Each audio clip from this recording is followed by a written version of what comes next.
Hi, I'm Dana Schwartz, and this is Rise or Die, the official companion podcast for Peacock's original series, Those About to Die. On this podcast, I go behind the scenes with the show's cast and creators to learn how they brought their brutal vision of Rome to life. I talked to acclaimed director and executive producer Roland Emmerich. When I saw the first race, I was like giddy. Actor Ewan Ryan. For an actor, that's a dream, although you do get a lot of sand in your sandals. And so many more. You helped summon those ghosts back onto that stage. Every day when I went to set, I was giggling about what I saw. I think it's going to be a breathtaking thing. People will freak out. Rise or Die launches on July 18th. Watch or listen wherever you get your podcasts. Ah, the web tour. Those that both creators and were created by the threads disentangle from the fringes to feast on the very thing that spawned them. What's that, Timmy? This is how you deal with weird! No! Do not harm my children! Oh, you lost a feather. Can I keep it? No, you can't force me to! Do you know what lies within nothing? Rocket is in trouble, Akasa! Can we turn on the windshield remotely? No, she could lose her job as an Akasar. I don't fear Vehar. No, but you fear me. If you intend to trick me, I will not hesitate to sever the oath bond entirely. Why didn't you help me? Coward! I don't have a parachute! I don't like free falling! Counterbalance, a high fantasy audio drama. Season 2, coming 15th of October 2023. Learn more on trilunas.com. Hey Scoobies! Just Morgan here for a little intro up top. Unfortunately, LaToya and I did not enjoy this episode of Angel. Season 5 continues to be a bit of a rocky road for us, but I'm not just here to warn you that we're grumpy, again, in this one. I'm also here to give you some content warnings. This episode of Angel on Top contains discussions surrounding the excessive use of insensitive and ableist language in this episode of Angel, often by characters we're supposed to like, which is a bummer. We also briefly discuss some implied sexual assault and abuse in the latter half of the episode, which we wanted to flag. All of that said, LaToya and I are looking forward to watching the back half of the season and hope you enjoy our nonsense as we continue. And now, without any further ado, Angel on Top. Welcome back to Angel on Top, a podcast where we watch and discuss every episode of Angel, one by one, spoiler-free, and in tandem with no one. Everything has changed. We're all alone. I'm your co-host, LaToya Ferguson, a.k.a. the comatose chase of the buffering verse, a.k.a. one half of the gun squad. Your Honor, I request that opposing counsel be disqualified from this case because I do not know this man, a.k.a. the Gilbert to Morgan Sullivan, a.k.a. Daddy, even if no one can remember that, a.k.a. Captain Forehead, a.k.a. even more annoying new nicknames to come. And I'm your co-host, Morgan Lutich, a.k.a. the Winifred Burkle of the buffering verse, a.k.a. the other half of the gun squad. Objection overruled. Who is he? I don't like this. A.k.a. the Sullivan to LaToya's Gilbert, a.k.a. missing the daddy era, honestly. A.k.a. William Bloody, a.k.a. even more annoying new nicknames to come. And this week, we're watching Angel Season 5, Episode 11, Damage. Damage was written by Stephen S. DeKnight and Drew Goddard and directed by Jefferson Kibbe. It aired on the WB on January 28th, 2004. And this is the one where Spike and Angel are both after what they believe to be a possessed young woman, but is actually a potential slayer who is no longer looking so potential anymore.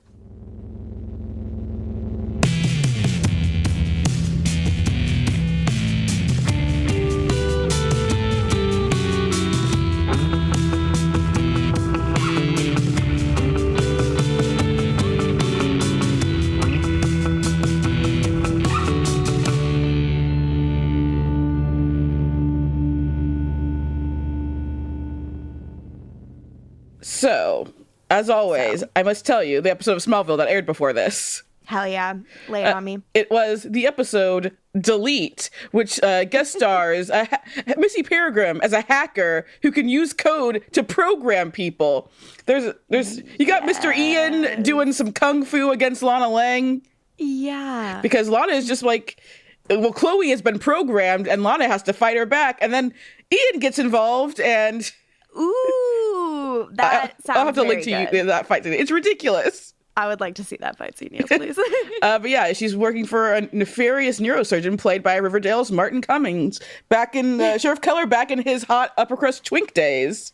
Ooh. This is the season right before they were both on one of my favorite one-season shows, Life as We Know It. Ooh, okay. Sounds very wonderful, but it's not what we're here to talk about today. Is it not? I wish it were. It's I will just say one more thing is that these episodes of Smallville and Angel were both like up against basically reruns, but then they ended up getting really killed in the ratings because the one things that weren't reruns were American Idol for Smallville and The Bachelorette for Angel. Whoops. Yeah. Yeah, they got him on those ones.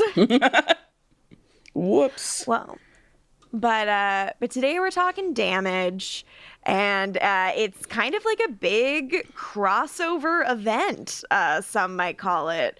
But I found it a little bit lacking, and I believe you did too.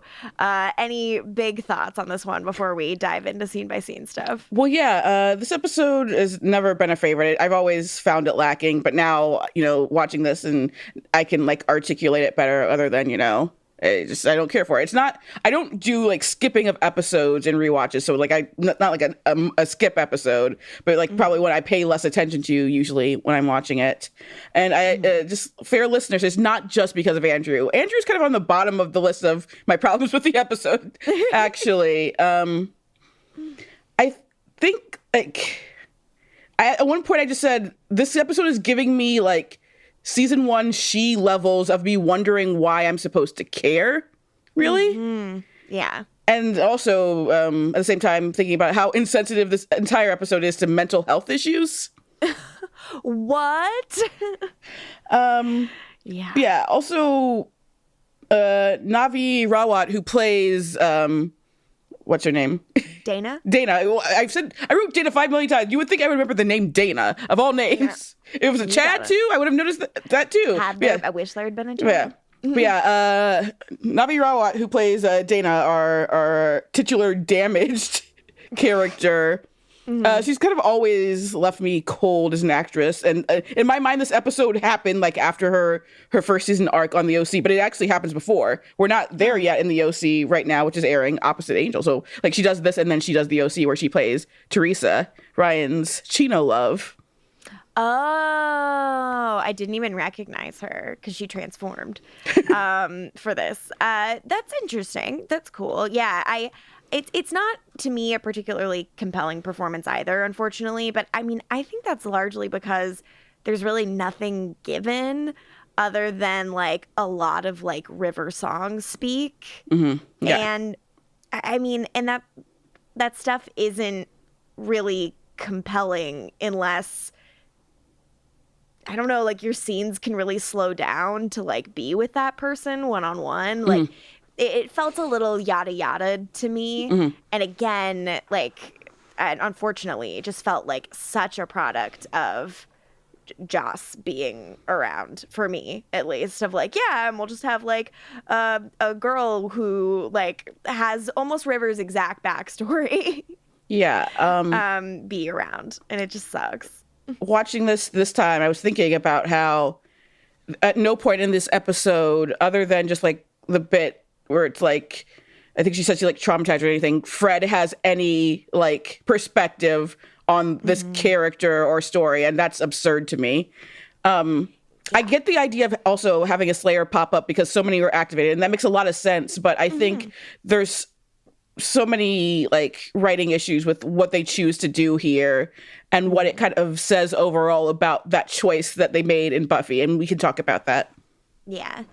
Yeah, it's not a particularly like optimistic viewing of what of the finale, which bums me out. But maybe, I don't know, maybe that's more realistic. But you want to dive in? Yes. We open in a hospital, this year's girl energy. PA system's calling for a psychiatric nurse, which means we're dealing with mental health here, so yay.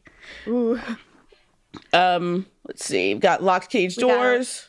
We got the little bit about the crossword puzzle, which I enjoy. He's like, give me one of the clues, and she gives it to him, and he's like, give me another one. And I was fuck like, this guy. I'm bad at stuff. So, something's happening to a patient, Philip. He started convulsing right after he took his meds, and then we are revealed that instead of his lithium, he was giving Thorazine. So he's a manic depressive, and he doesn't need a sedative, but he's the one who got the sedative where Dana didn't. So I don't know if Dana is lucid enough to have been the one to switch things, right? She's not, right? I mean, I have no way of knowing. Like, we don't see this, and we don't know if it's a fluke or her design. Yeah, we get no coloring or background on this mistake. And, like, yes, people make mistakes, but when characters do that, there has to be a reason. And so far, as far as we know, there's not. It's just a plot contrivance. So we're already starting off rough. Yeah.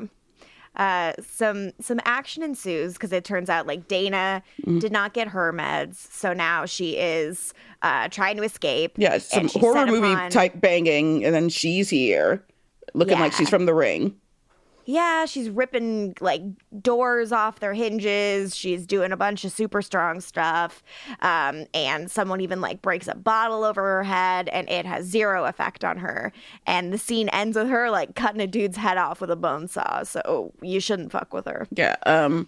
So later in the episode, we're supposed to think she's possessed. And I'm like, the promo trailer for this episode definitely reveals she's a slayer. It also reveals Andrew with his terrible hair. You like his hair. I think it's terrible. I like it more than the spikes.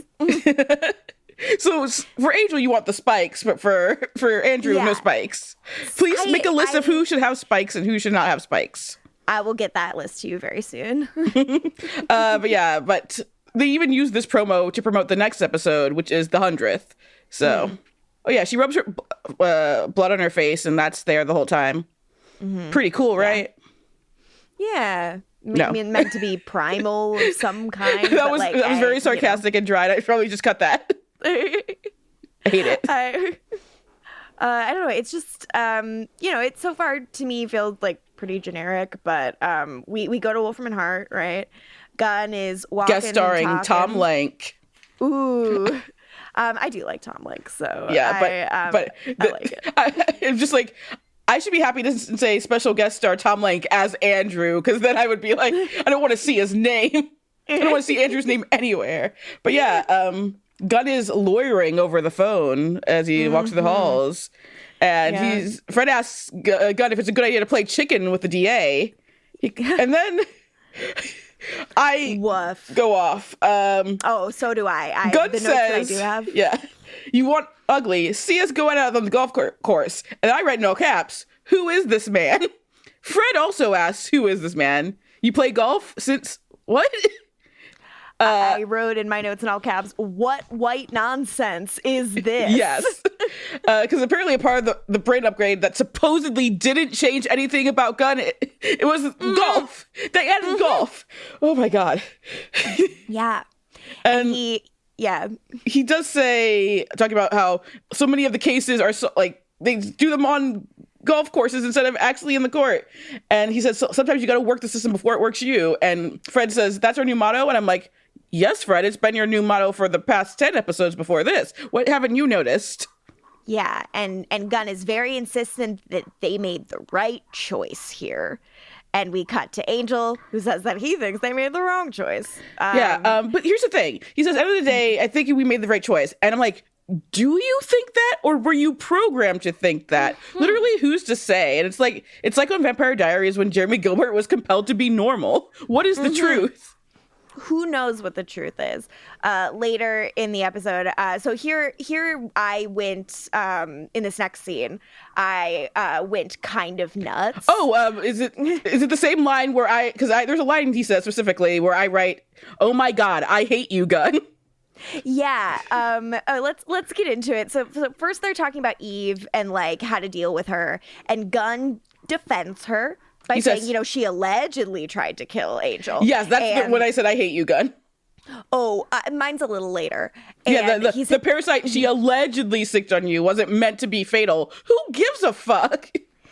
Like, that's an enemy right there. And so he says that, like, Eve is our direct line to the senior partners, so she isn't someone they should be messing with until they have hard evidence. That is a point. To which Angel replies, I liked it better when you just wanted to hit people. Okay. And Gunn says, logic, it's an acquired taste. I write in my notes, we get it. Old Gunn, big dumb meathead. New Gunn, smart and superior.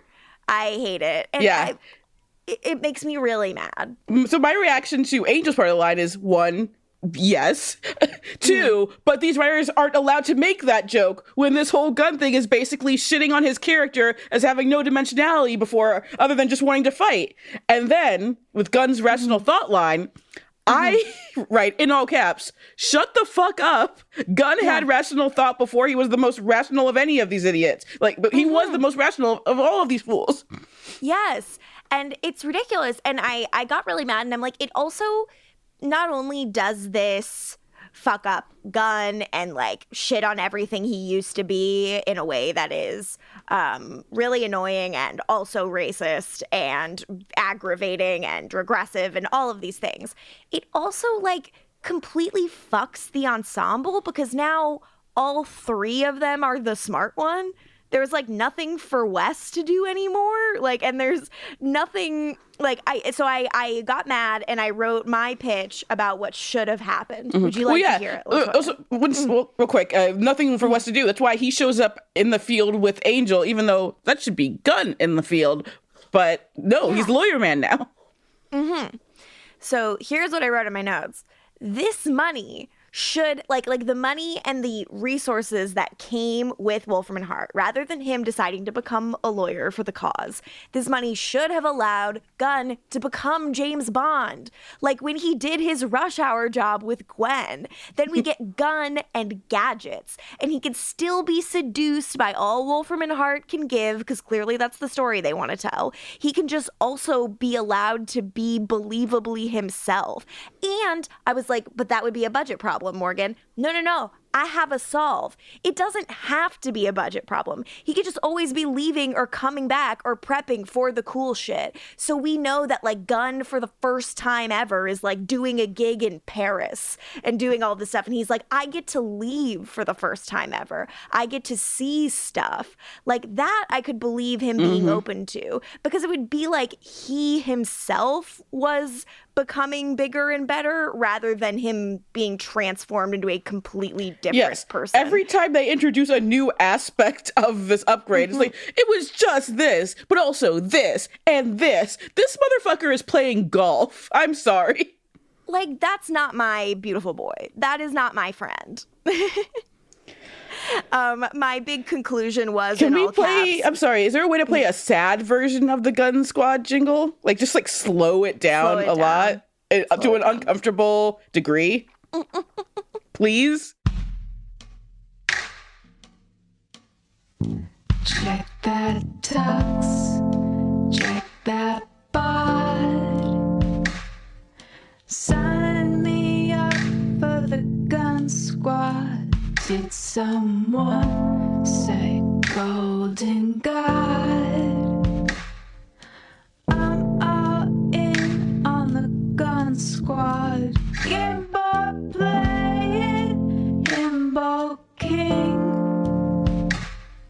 Sign me up for the Gun Squad, even when he's curmudgeoning.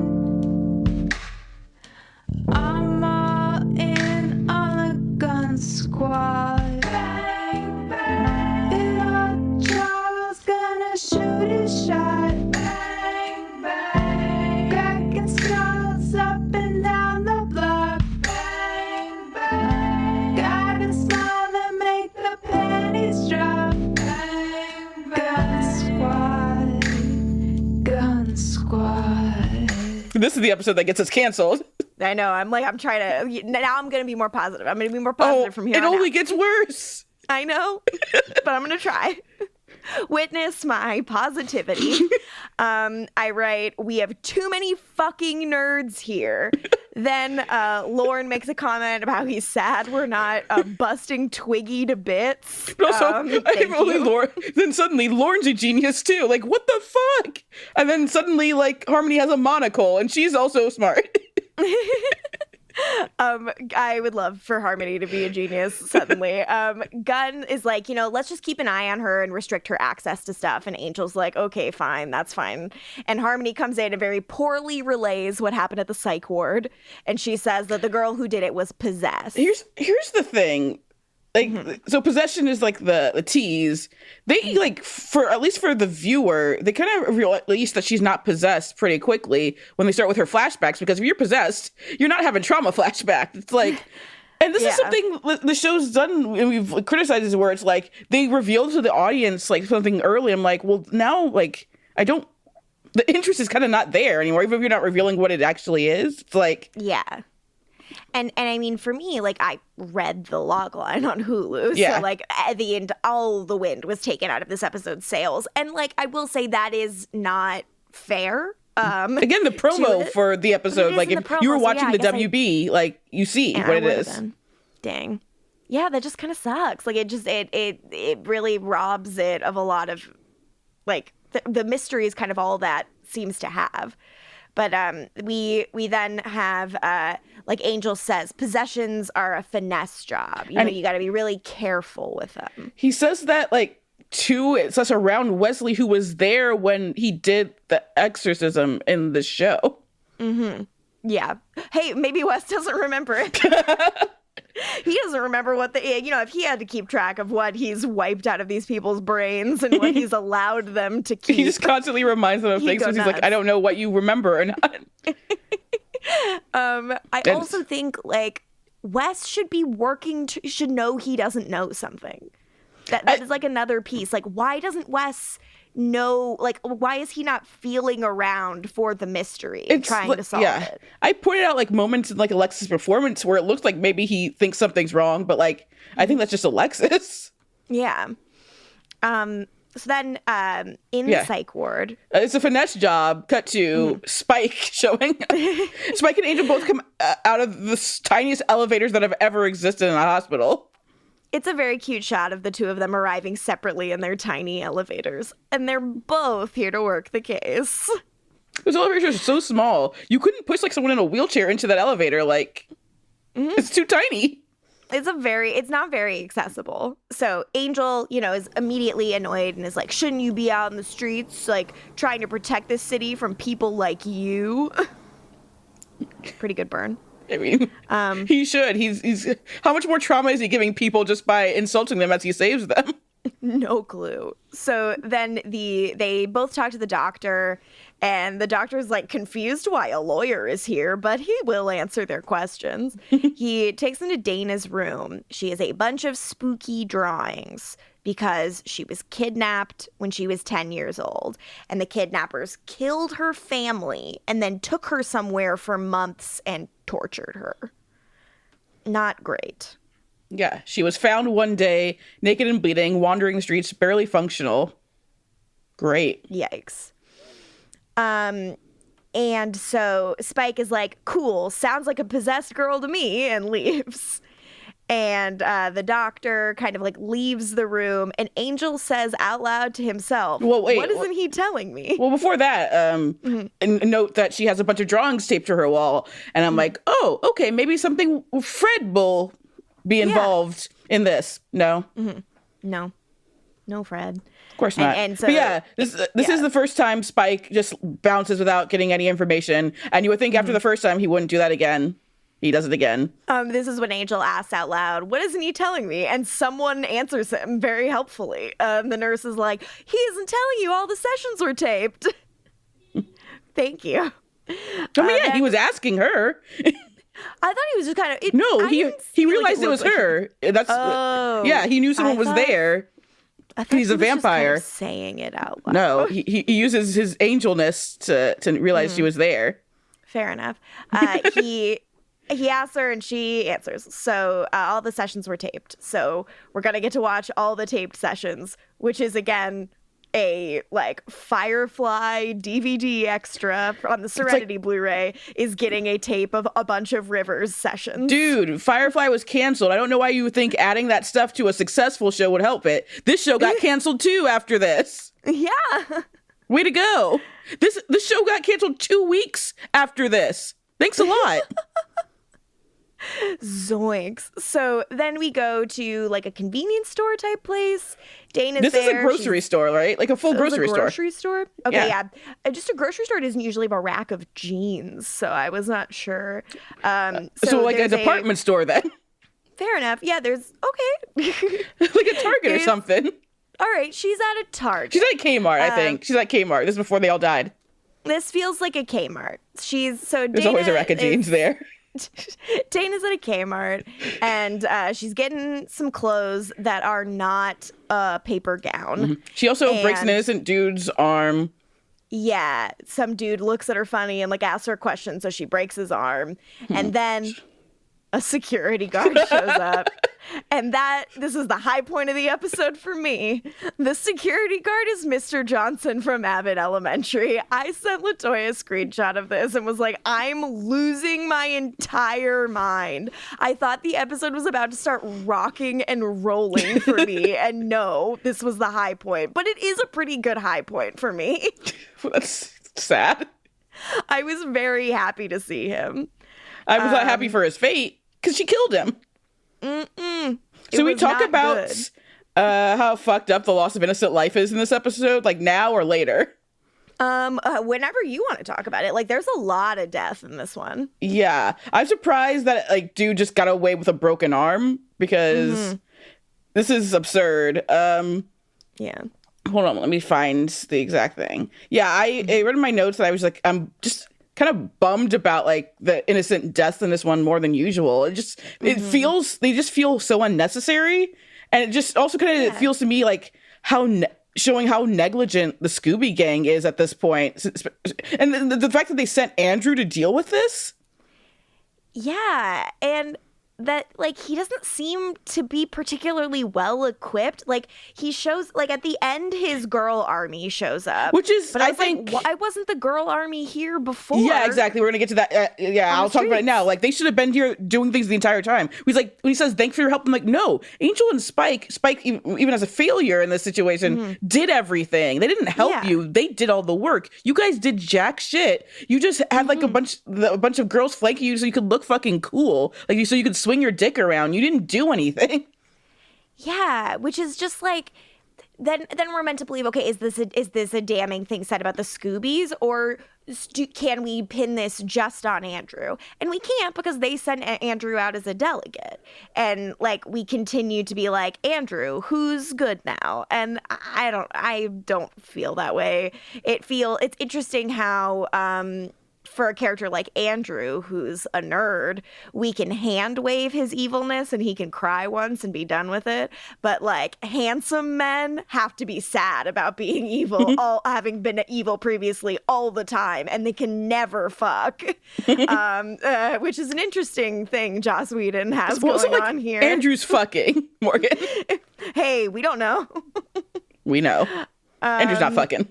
Yeah, he's probably not. But anyways, back in the psych ward, Angel sees the tapes, and Dana is very unwell in the tapes. She's rivering all over the place. She's saying a lot of half sentences. Also, because the episode can't give me a moment's peace. I hate the fucking nurse too now. She tries to finagle her way into a Wolfram and Hart job. That is her fault. Oh, yeah, she does. I mean, to be fair, why would she want to work for this awful doctor? He sucks. And she clearly wants to work for this evil place. She clearly knows the deal. Oh, yeah, you're fair. Her cousin's a paralegal there, yeah. And, she's trying to angle for a job, and Angel's like, I'm trying to do, good. And then he she calls the foreign languages monkey gibberish, too. Fuck this chick. Yikes bikes here. Yeah, there's a lot of stuff being thrown around over, like, one, things that are mental health, two, just calling a foreign language monkey gibberish. Not great. I don't know why. It turns out this woman Dana was speaking Romanian in the tape, and Angel understands it. So we know Angel knows that one. He got a clue. Then at the Kmart, the cops arrive after her attack, and Spike shows up on the scene and dips his finger in, like, the blood on the pavement and is like, oh, okay, I'm doing detective work. He's lucky that's not Billy's blood. Yeah, or else he'd be fucked. Or else he'd be the same. That's the way, Angel didn't change. Spike wouldn't change, but it's a scathing indictment of Spike. Yeah. Then in Wes's office, he gets a call. It's Angel. He wants to check with the police informants and find out where, triangulate a position on poor Dana. Yeah, and Wes is reading up on possessions because we were acting like he has never seen one in person, apparently. Mm-hmm. And Angel's like, that's not what's happening. There were drawings of demons in her room, some with a little girl. I thought it was Dana, but they're all different. It's not her. And Angel says it's not just the drawing. She was speaking a half dozen languages, and one of them was Romanian. Then at this, like, warehouse, like on a rooftop or something, Dana's looking out. She's seeing the city. Another abandoned warehouse, because that's what the show is. We all know, at least. At least this Los Angeles is abandoned warehouse. I guess if you go, like, downtown, you'll find some abandoned warehouses. You want to do it? This many, though? Let's go downtown to find some warehouses. Let's go find a couple. Let's go buy. I bet we can buy one for real cheap. If you're, like, downtown or, like, East LA's got some warehouses. Yeah, I bet. So Spike, is like, hey, you liking the view? Okay. So here's the thing. Yeah. Mm-hmm. Spike. This man believes he can exercise a demon via brute force. Mm-hmm. What? Yeah. What's happening here? Yeah, and meanwhile, Angel has figured it out. She's not a demon. She's a fucking vampire slayer. We see Dana and Spike fight, Spike thinks he's gonna punch this demon out of her, which is nuts. He's like, come on out. I'm like, that's definitely not how it works at all. Yeah. It's pretty nuts. She tries to stake Spike. He, kind of gets away from it. And then she starts speaking in Chinese. And we get the callback to, when he killed that Slayer. Sorry, love. I don't speak Chinese. Maybe he should fucking learn. He would have figured this out sooner. The way Angel figured out because he speaks Romanian. Do one of those tapes, Spike. You have nothing better to do. And then she throws him out of the window and he lands at Angel's feet, which is pretty funny. And Angel says, what happened? And Spike says, oh, I thought I'd just see what it was like to bounce off the pavement. Pretty much what I expected. Tactical is on their way. And Spike's like, she's not going to fucking hang around. And Angel's mad because Spike didn't wait for him. And Spike says, you don't get it. I know what we're dealing with. He says, it's a Chinese demon, maybe a water dragon, or one of those elemental thingies. Okay. And then in Wolfram and Hart, they come back to Wolfram and Hart. She got away. Spike can't wrap his head around it. A slayer gone psycho. Very sensitive.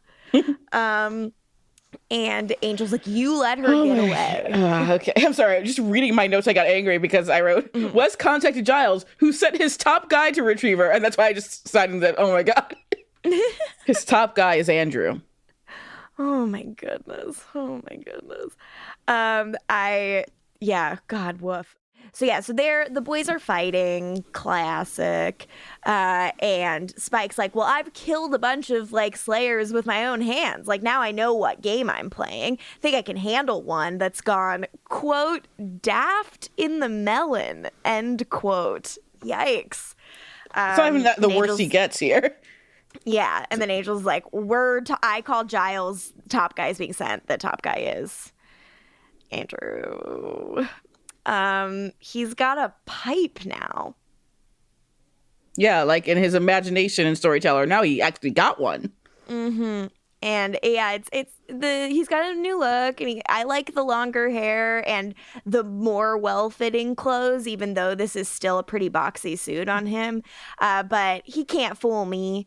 This is still a little dweeb who doesn't know nothing. Yes, he's so excited to see Spike. Yeah, he's shocked he's alive. He weeps and cries and holds him. And then Andrew says, "We saved the world together. I mean, Buffy helped, but it was mostly us." Yeah, especially at this point when I was watching the series originally, I definitely hadn't forgiven the show for having him live over Anya. I still haven't. So, fuck that line. Yeah, this is an angry episode. Yeah, I know. God, I'm trying to be positive, but I don't know. It's bad.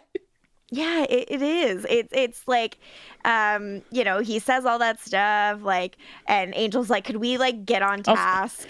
I'll also say, I'm realizing now that Andrew Spike stuff was actually done well on Legends of Tomorrow with Constantine and Gary, because characters on that show were, actually queer. So. Oh, yeah. Yeah. The not queerness of Andrew continues to rear its head in this episode. Like, there's a lot of him, wanting to be close to Spike and wanting to be affectionate with Spike, and Spike, not being interested in that, and it being played like seemingly for laughs. This like pathetic gay stereotype was a really popular archetype at this time, and always really bums me out. And I was trying to concede that okay, this is 2004. Maybe at the time, we all would have been a little less tired of this, but it still doesn't necessarily work for me. But, Andrew, tries to tell them everything that they already know about vampire slayers. Yes, he goes into story. He goes into storyteller mode. Amy breaks during this moment, which is pretty funny. Fred's looking hot as fuck again. Andrew's right. She is an attractive, slender woman. She absolutely is. Yeah. He calls him like he sees him. They know all the stuff he's saying, basically, except for something they definitely should know, and they should have a team tracking, and especially considering Angel talked to Buffy before and after the battle, and that is that all the Slayers, potential Slayers, were activated. And considering he knows she's in Europe, he would probably know why she's in Europe, but apparently not. This is the first time anyone on this team is hearing this information, that all the Slayers were activated.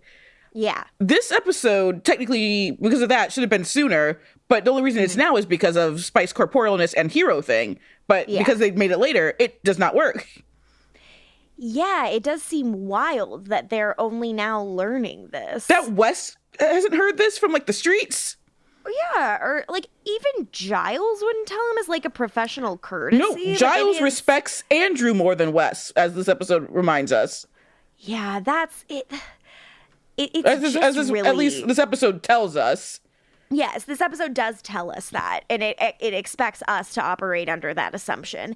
And I do just think it kind of breaks the world a little bit, and not a little bit, a lot. It's asking you to believe something that just isn't at all realistic. Yeah. That, they wouldn't have been informed of this earlier, that Andrew is now a crucial part of this operation, and that he's here and I don't know, just and he's big timing our guys. There's a world where you can tell a story like that with a character, but it's not this one. I hate to say it should have been Xander. Yeah, honestly, yeah. Wes asks how the new Slayers will receive training with the Watchers Council destroyed. That's where Andrew explains the premise of the comics, and again, the reasoning of why Buffy would even be in Europe, which these characters knew, but no one questioned this. Also, Andrew calls Dana an anomaly that no one could have foreseen, and I'm like, wait, why? How could you have not foreseen this? Why did you not think there could be trouble with anyone who was activated to a Slayer? Because you did this without considering that anyone could become a Slayer. And if you know Faith's issues, this is obviously even more extreme. our Scoobies aren't considering this, and we're not supposed to be criticizing that, even though that's something to criticize. And I think the comics do address this, but like that's not what the point of this episode is. It's to instead criticize Team Angel, which we have been doing, but maybe this isn't the particular right messenger or way to do what we've already been doing this season.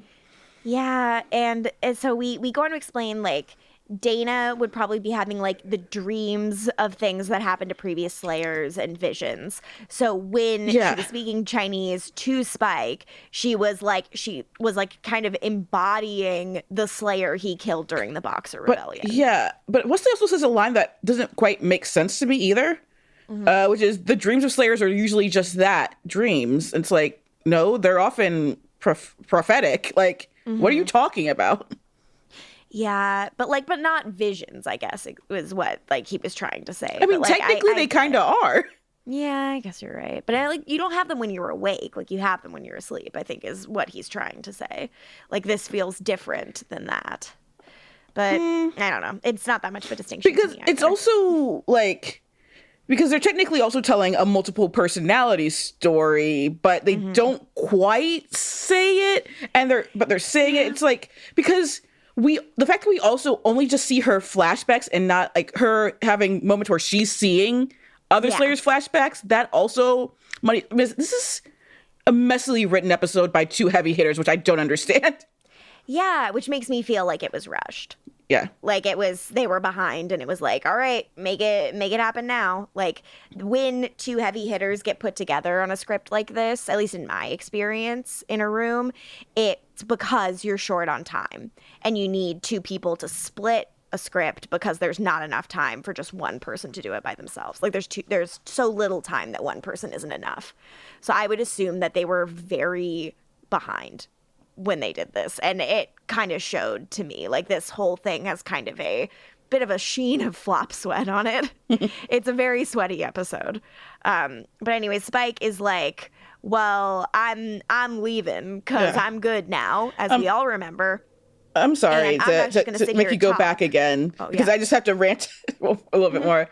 When Wes says Dana's mental instability may be making like the dream seem more real, fucking Andrew says, Mr. Giles may have been wrong about you.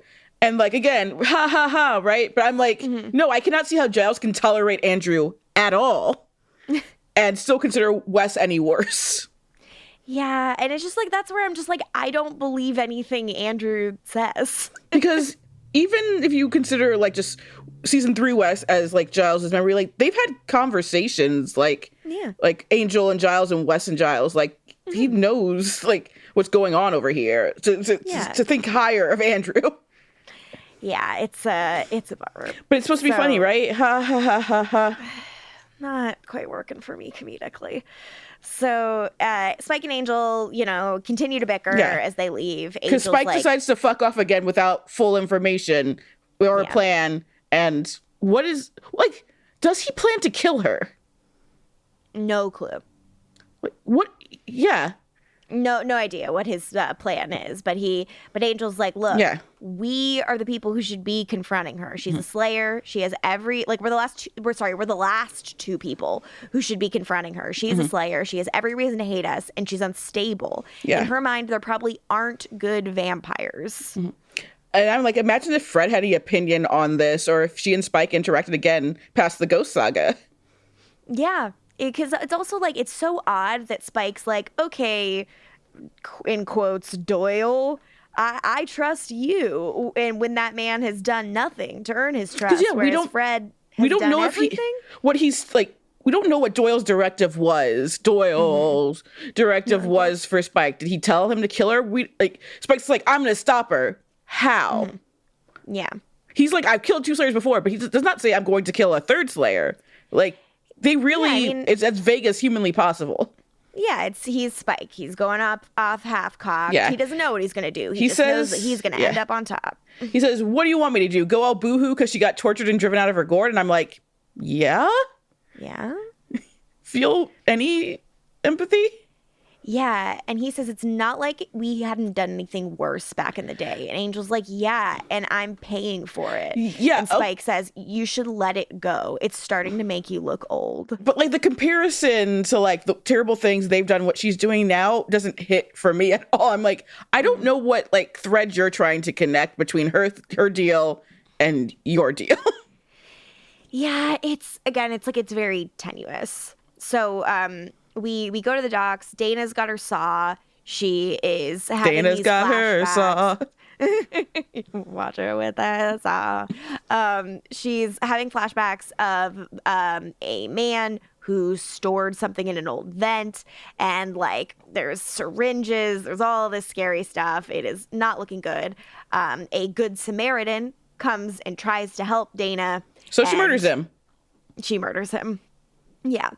Then Angel and the gang are still working, and Angel's like, I don't know, maybe we should just go out there and find her. Spike could be right. Yeah. And Fred's like, and kill her for something that isn't her fault. The only opinion Fred has on this entire scenario, which is wild to me. Yeah.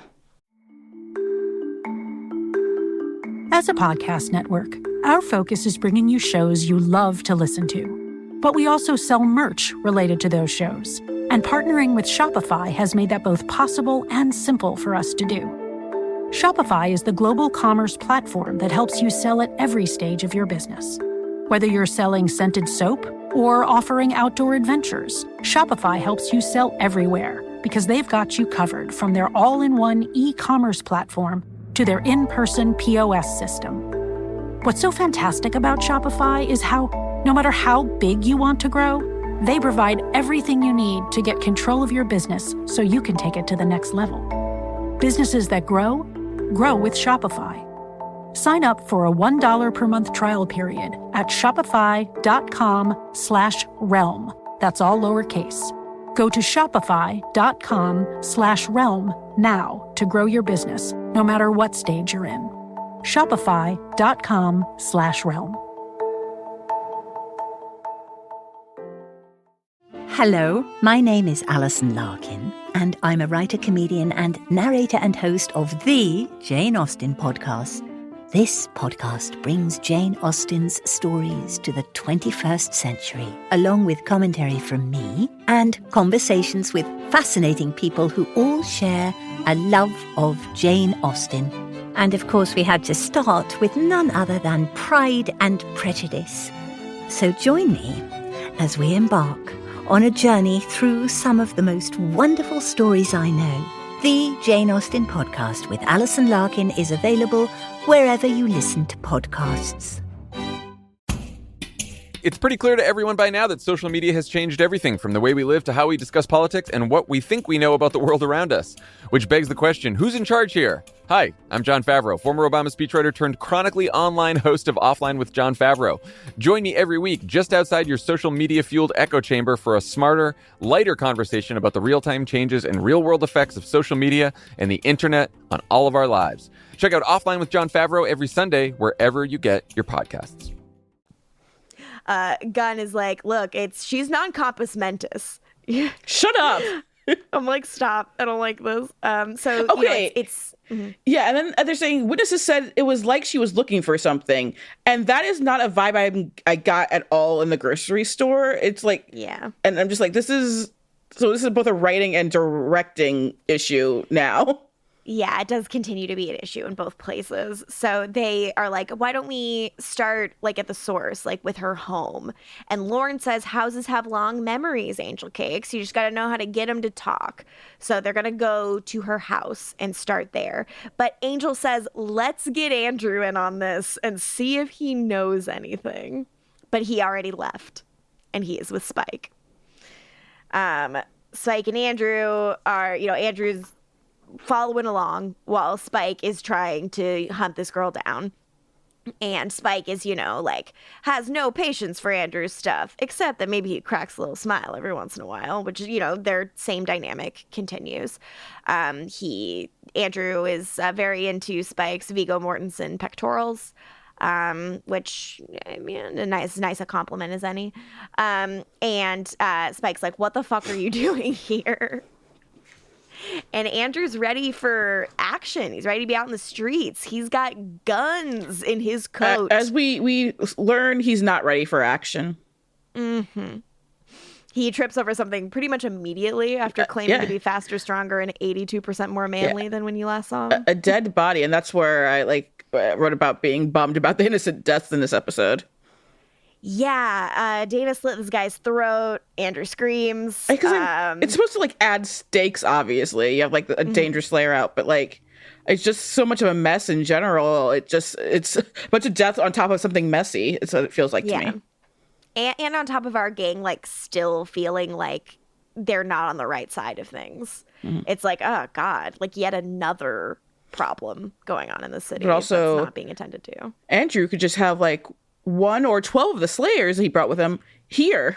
Do something. Yeah, it's wild. So then at Dana's, a realtor and Lorne and Angel and a psychic are going through this mid-sized home. Not even wearing anything disguised and it's not brought up at all. Yeah, which I was very confused by as well. But they also don't bring up how the realtor is not telling them about the massacre that happened in this home. Yeah, well, I mean, once it's 15 years ago, do they have to disclose I that believe they any do, and longer? I believe that's why it's for sale. Oh, so she's hardwood floors, central air, original wainscoting throughout. She's a real charmer from top to bottom. And then the psychic who's walking around says, the walls scream with the blood of the innocent. And the realtor's I'm going to go hang out in my car, okay? Seller's market. And leaves. So this guy, this shaman or whomever is... psychic. He's Vernon. Let's see, what's the full name they have in the credits? Vernon the Creepy Psychic. That's the credited name of this character. Beautiful work, Drew and Steve. He does all of Tom Arnold's readings, and I'm wow, it really is 2004. And even Angel's then, that joke, thud. Yeah. So we're so the psychic can pick up fear, anguish, pain. The attacker needed the family to suffer. They let us see that the dude killed a baby, too, because it's some real Angela stuff. Oh, zoinks. Yeah, there was a crib and there's blood on a blanket, yeah. Jeez. Our Dana did not know this guy. She tries to be invisible, but he found her and, got her from under her bed and she got taken. And then, so I understood how the psychic could glean that from this house, but I guess magic wise I was again confused as to how his powers could extend beyond this house and readings of it. But he can feel where she was taken when she was kidnapped. Its floor's cold and it smells like molasses and dust. Good to know. No idea how. Figured it out, but okay. And then as the psychic describes the place, Dana arrives there. And she walks into the basement, and the psychic explains that's where her pain lives. Yeah, and this is where I realized the dude never got caught because, his weapons are all still there. Yeah. So she goes to the air vent and, finds all the stuff in it, and there's, a bunch of tools and weapons and a bunch of syringes, which is, you don't want to see a bunch of loose syringes that are stored in an air vent. That's never gonna be good. Open up your air vent right now, Morgan Lutich. No, don't make me. So yeah, Dana's cool syringes. And I'm oh yes, this will go great. And she remembers her captor essentially seemed to just inject her with shit willy-nilly, saying, let's try the blue one this time. I'm sure that's not just what he did, but the episode, for all it's going to do and not care about innocent people, it's not going to say the quiet part. Yeah, and we see that her captor is Spike. Yeah, so the idea is we're supposed to believe Despicable Spike did this, but he'd remember if he did, just based on the description of her backstory alone. And he probably wouldn't act like he is now if he had done it. Yeah. And it also just doesn't seem like his MO, Yeah. He'd eat her. Yeah, it's too much Dexter shit. Yeah. So back in the docks. Months of him torturing a little girl, he'd be so annoyed. He'd be bored. Yeah. Need to watch Passions. So Andrew and Spike are back at the docks. Andrew says he mostly talks to Giles, but they all check in.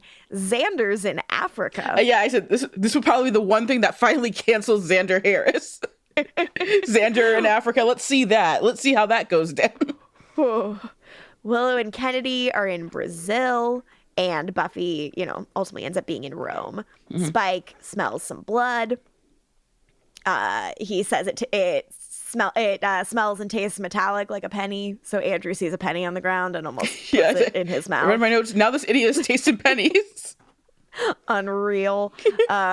It's like the movie theater. He's eating beans thing. He's tasting pennies. He's tasting pennies. And Spike very subtly asks about Buffy. She's in Rome. Dawn's in school there. And Spike's kind of surprised to hear that. And Andrew's like, yeah, she was rounding up Slayers in Europe and decided she liked it there, And he spits out the penny. It's gross. She needed a break from California. And then he puts it together. Buffy doesn't know Spike's alive. And Spike's like, yeah, I mean, what do I say? Hello, Buffy, it's Spike. I didn't burn up like you thought. How are things? And then I'm just like, the imaginary phone call he makes up isn't actually awkward at all. There's no reason not to call her other than the fact that Sarah Michelle Gellar, understandably, is not coming here. And Spike is not leaving here. It's like his excuse for like why he didn't go to Europe. But like it's even this one is like more ridiculous. It's like, no. The stretching they have to do because of the circumstances, like Spike's a series regular. Buffy is not going to show up here.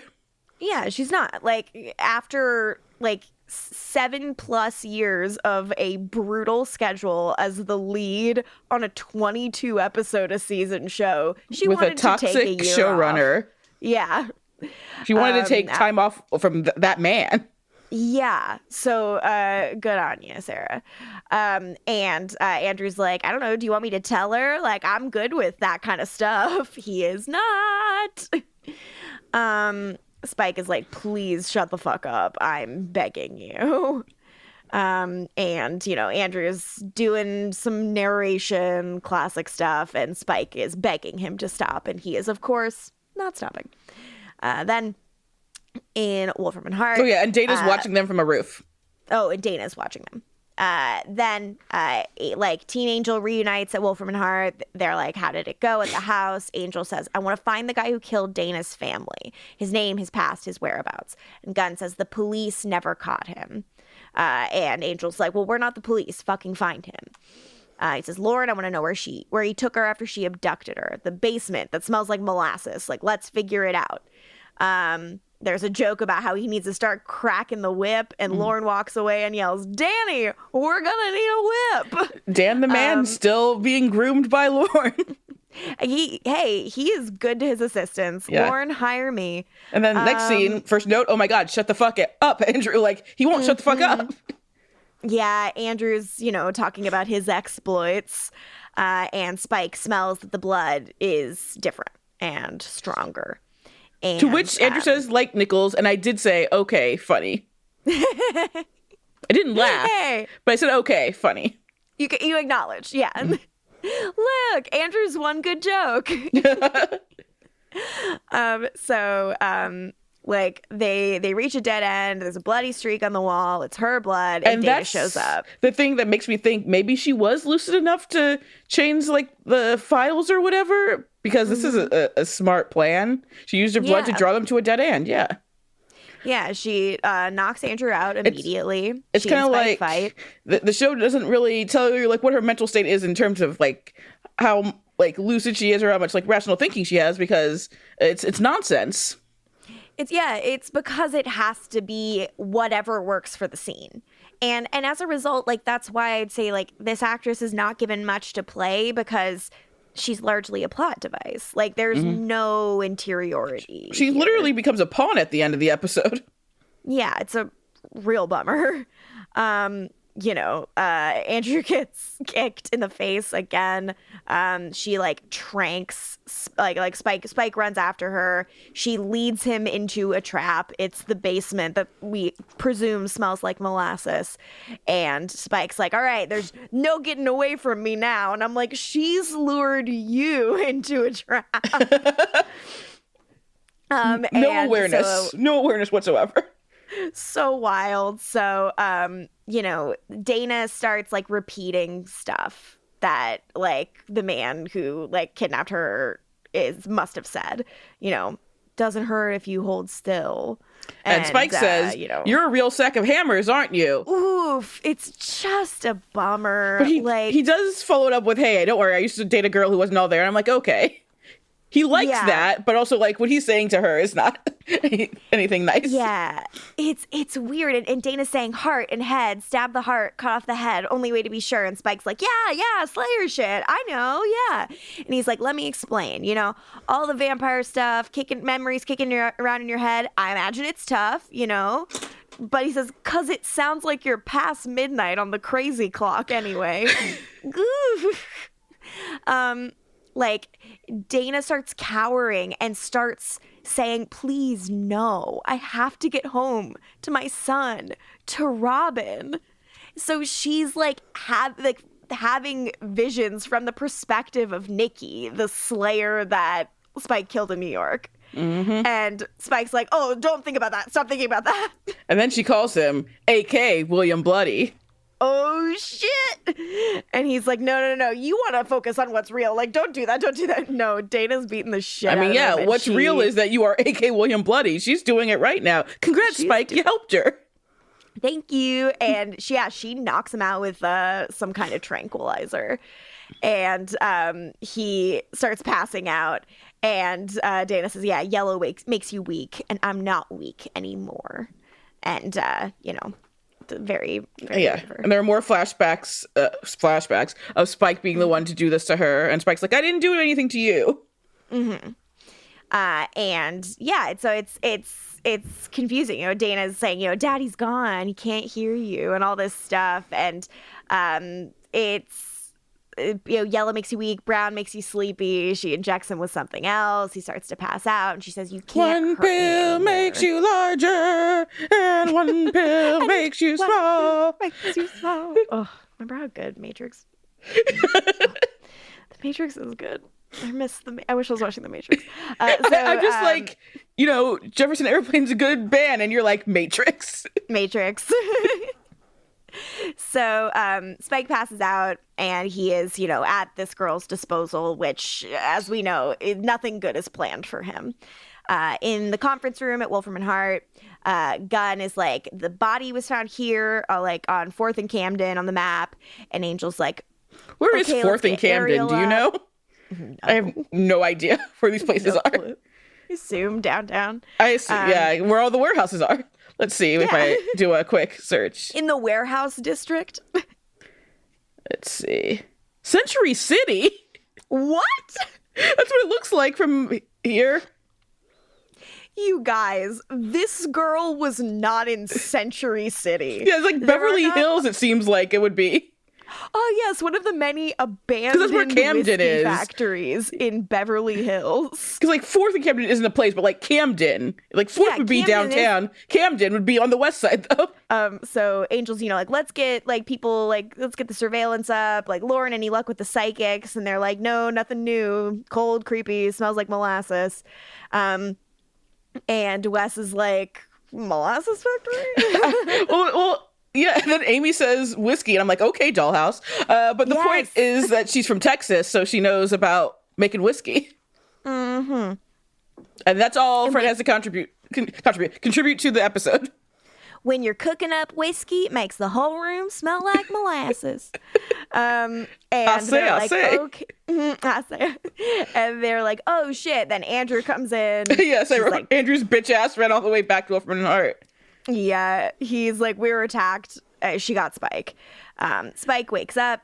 He is not doing so well. He asks, what did you do? And LaToya, what did she do? She cut off his hands, but hey, she bandaged them up, so good for her. Yeah, it was nice of her. So he can't touch her anymore. Yeah. Again, they're not saying what happened, but like, we know what happened. Yeah, which again, like, not that, and it's also like just for spookiness' sake, not for the sake of telling any kind of a story that matters or to delve into the interiority of this woman. So we go to commercial, we come back, he's like, I can't feel my hands. And Dana, is punching him, no more daddy, no more mommy, no more hands, can't touch me ever again. And Spike's like, I never touched you. And Spike says, your brain's all jumbled. I never hurt you. It wasn't me. I've done my share of bad, but you're not one of them. It's someone else. And she finally starts to have flashbacks. And at first it seems like it's Spike, and then it finally starts looking like another man. Of like the stereotypical creep you would expect it to be. Yeah. And Spike's like, you've got me confused for another man. And Dana starts like seeing it. Mm-hmm. And Spike's like, visions are mixing with your real memories. Like, you got them stuffed in your head. Other slayers, other places, New York, China. That's what you're remembering. And Dana, realizes, like, through all of the things that she can see, says to Spike, you killed her. Yeah. Like, you killed both those slayers. So, you killed them both. Yeah, she just starts beating the shit out of him for, like, the slayer killing, which, I mean, at least you're focused on the right thing now. Yeah, but he answers that and worse, but I was never here. And she says it doesn't matter. Head and heart keep cutting till you see dust. And someone picks her up and throws her across the room. It's Angel. He's here to do the right thing. He's like, look, the man who tried to hurt you is named Walter Kindle. He tried to rob a liquor store 5 years ago. The police shot him. He's dead. That does not sound like that creep's MO at all. So, like, talk about underwhelming. Like, no. Yeah. This man murdered a whole family, including a baby. He is not, like, knocking over a liquor store. Yeah, it doesn't like fully track. But, like, Dana's, she's not okay. But she's starting to realize, like, can't hurt me anymore, not weak anymore. And Angel's like, that's right. And then we have some fighting. And Angel finally kind of like gets her held in place, and then a bunch of people trank Dana, and it's Wes. I was like, why would you let Wes take that shot? I mean, he's Mr. Gunman. I know, but still, I remember when there used to be a different Mr. Gunn. You mean Charles? Cool stuff. Yeah. So they get her.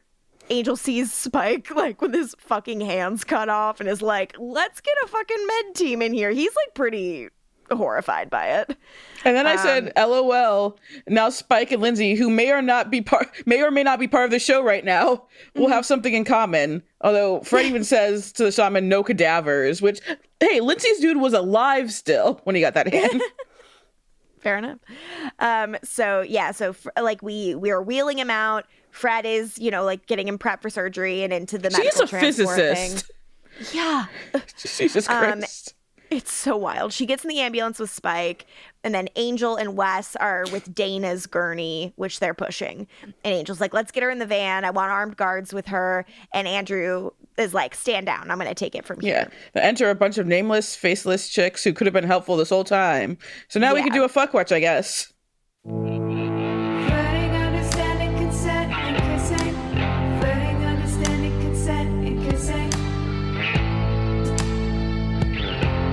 Fuck watch.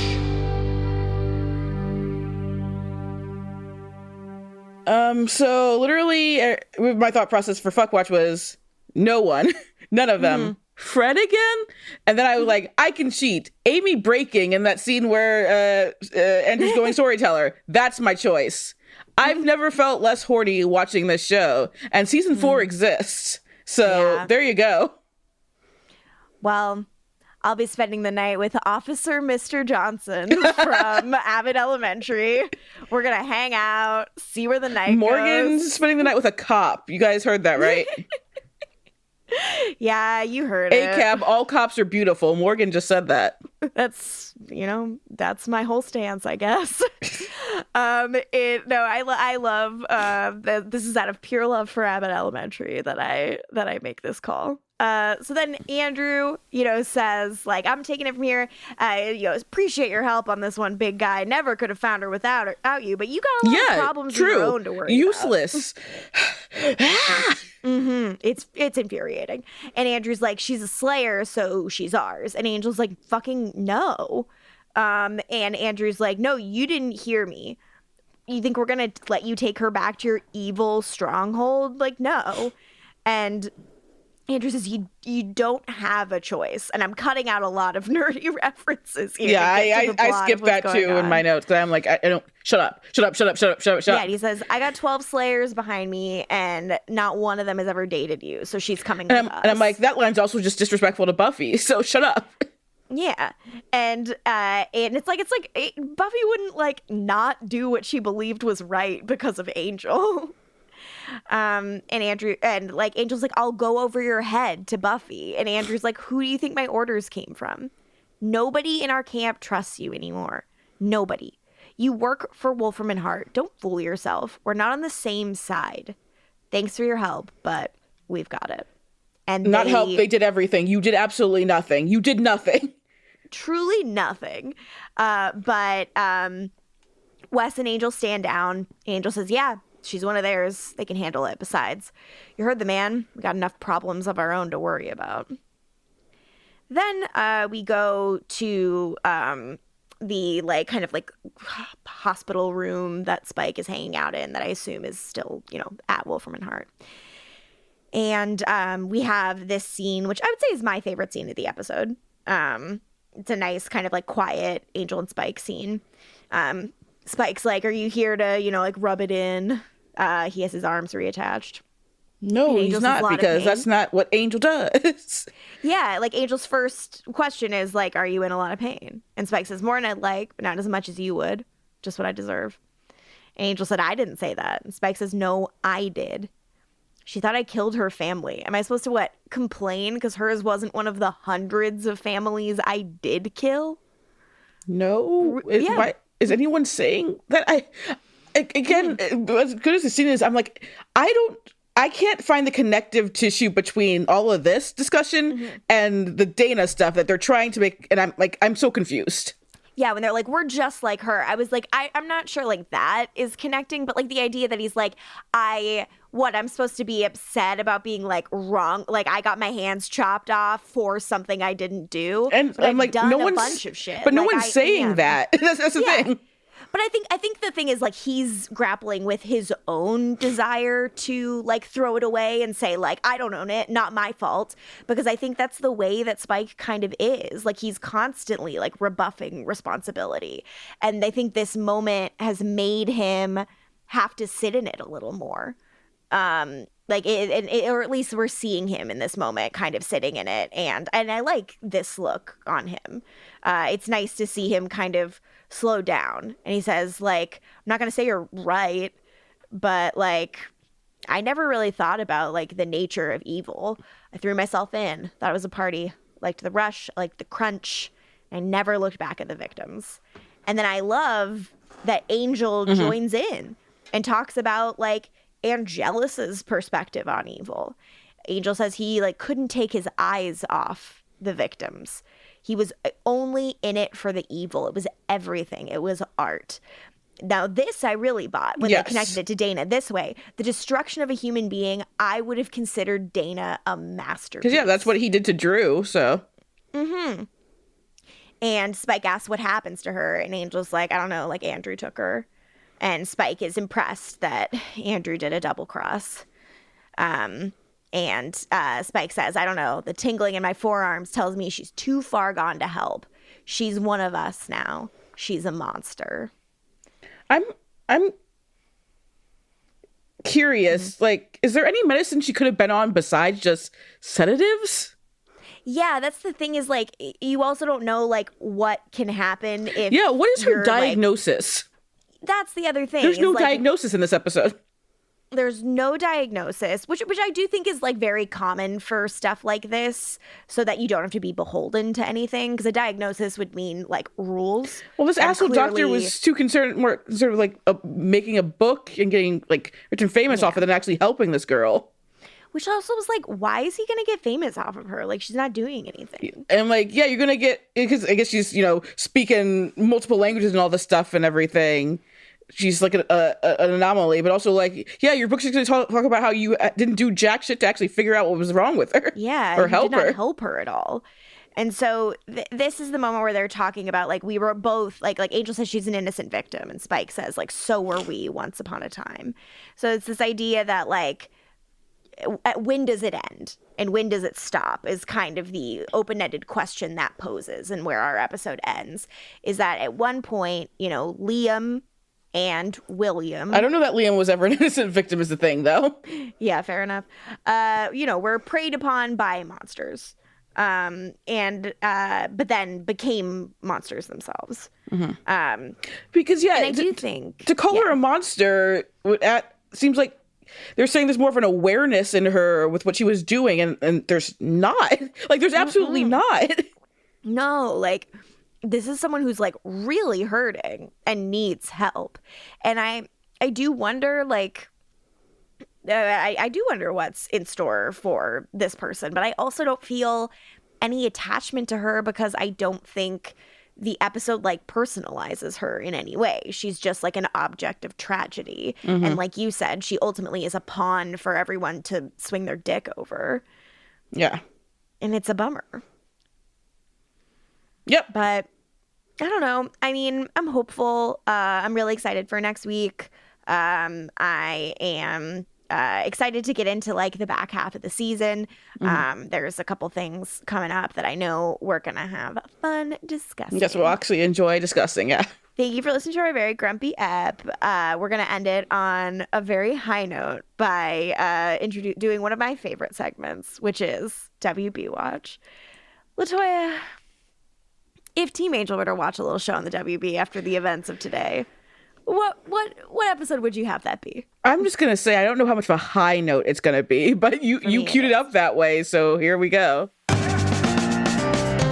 Angel is a vampire. Does he even like TV? I think he'll like the WB. They got that hot teen drama to ease the pain and trauma, and here's the episode that he needs to see. Oh, yeah.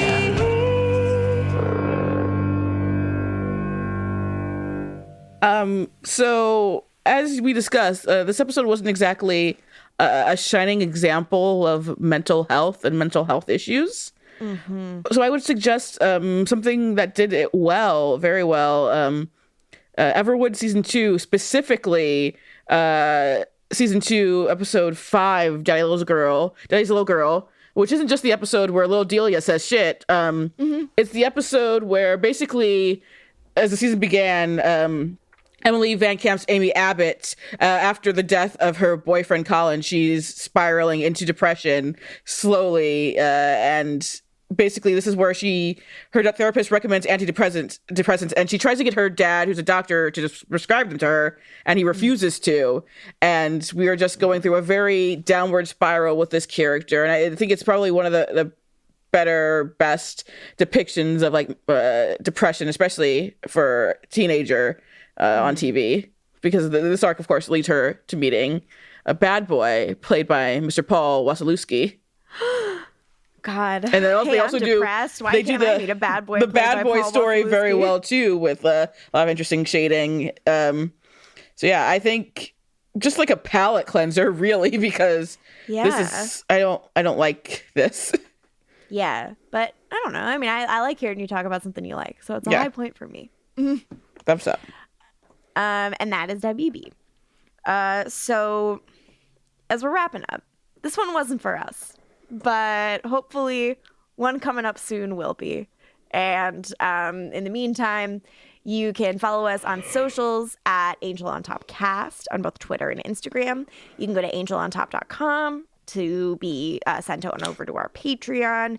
There you can get ad-free episodes and bonus content, such as Cole Turner Cast, LaToya and I's podcast about the main character of Charmed, Cole Turner.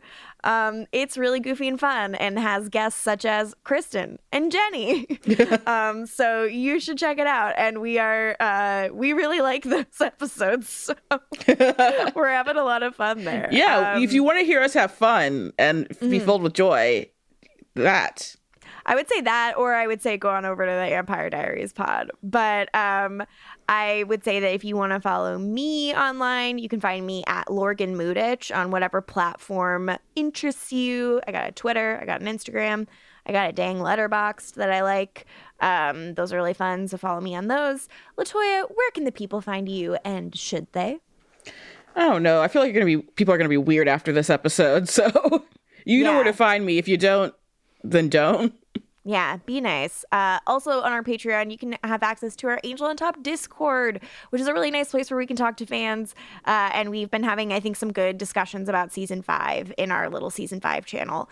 I know there's been some requests that we do some more spoilery coverage, given certain things about the nature of this season.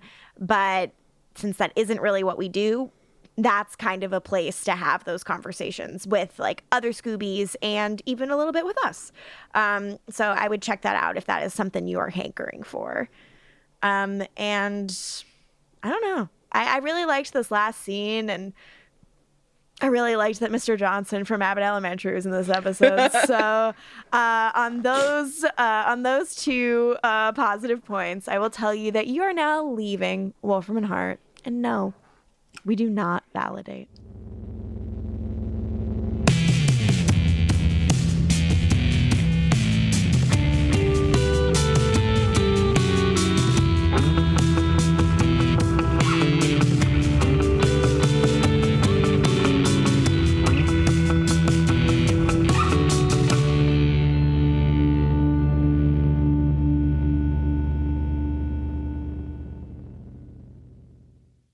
Dana Schwartz, and this is Rise or Die, the official companion podcast for Peacock's original series, Those About to Die. On this podcast, I go behind the scenes with the show's cast and creators to learn how they brought their brutal vision of Rome to life. Gosh, people will freak out.